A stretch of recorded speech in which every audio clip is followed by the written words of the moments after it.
ये भगवान सोरवा है सेना विनवा उसेडीसु અમાર જયદીપભાઈ ગાડી આકે છે ખબર નહીં હવે પોગાડે કે નો પોગાડે હો મારા કલેજ આવ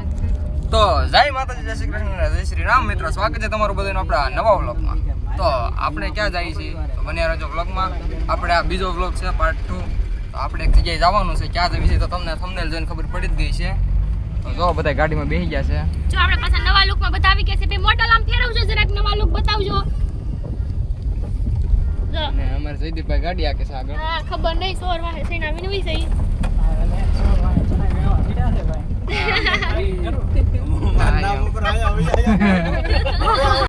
હું ગાઈસ હજી તો આપણે થોડાક નીકળ્યા ત્યાં તો ગાડી ભૂખી થઈ ગઈ તો ગાડીને ગેસ પીડાવવા માટે લાવ્યા છીએ જો અમે ગાડીમાં ગેસ પુરાવાનું કામ શરૂ થઈ ગયું છે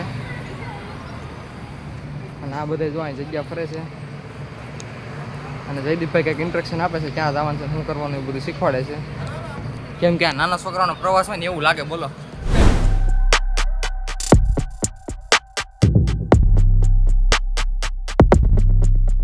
મિત્રો આપણે સૌથી પહેલામાં પહેલું સ્ટેશન લઈ લીધું છે કુંડળનું શનિદેવ અને હનુમાન દાદાનું મંદિર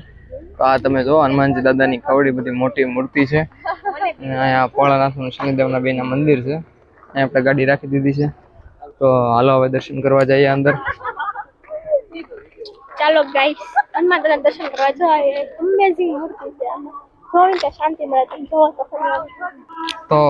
ભોળાનાથના નંદીના દર્શન કરી લીધા તો ભોળાનાથ કેમ બાકી રહી હાલો તમને એના દર્શન કરાવી દઉં જો આ શિવલિંગ છે ભોળાનાથની બધી આખા મંદિરમાં તમે જોઈ શકો છો આ જો ભોળાનાથ તો મિત્રો ચલો આપણે દર્શન કરી લઈએ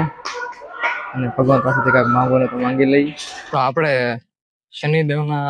આપણે ભોળાનાથનું દર્શન કરી લીધા છે હવે સૂર્યદેવનું મંદિર હોય તો રાંદલમાનું મંદિર પણ હોય જ ને મિત્રો તો આ જો સૂર્યદેવ અને રાંદલમાં નું મંદિર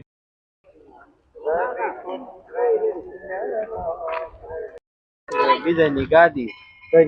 હાલો હવે આપણે શનિદેવના દર્શન કરવા અંદર જઈએ પ્રવેશ દ્વારમાં થઈને તો આપણે શનિદેવને ચડાવવા માટે ત્યાં લઈ લીધું છે આપણે શનિદેવને ચડાવવા જઈ રહ્યા છીએ જયદીપભાઈ ગૌતમભાઈ બે અમારા હારે છે આગળ તો પહેલા એ લોકોને જવા દો પછી આપણે જઈએ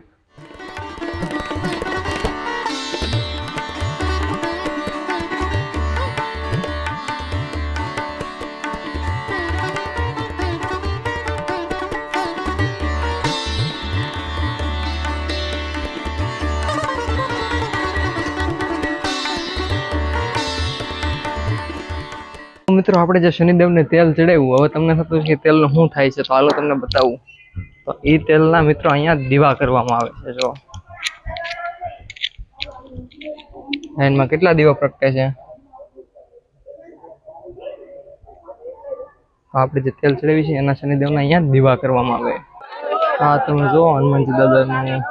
મૂર્તિ કવડી બહુ મોટી છે હા તમે જો હનુમાનજી દાદાની મૂર્તિ કવડી મોટી છે તો તમને માણસો પાસે એના ઉપર ખ્યાલ આવી જ જતો હોય છે અને બાકી આ બધા જો થાકીને બેસી ગયા છે હા હા હાલ હજી આપણે પી ગયા તો ફોટાની વાત થવા માંડી છે બોલો જો તો યુટ્યુબ ફેમિલી આ કુંડળ ફરાઈ ગયું છે ને આપણે વ્લોગનો એન્ડ કરીએ છીએ અને આ વ્લોગ કેવો લાગ્યો